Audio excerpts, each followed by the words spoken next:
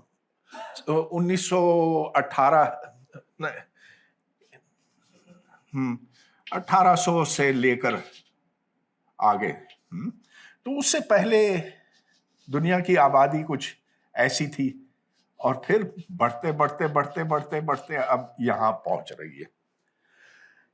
یعنی کہ سائنس نے ہمارے لیے دنیا بدل دی، مکمل بدل دی. اچھا، اس کے خیر مضر اثرات بھی ہیں.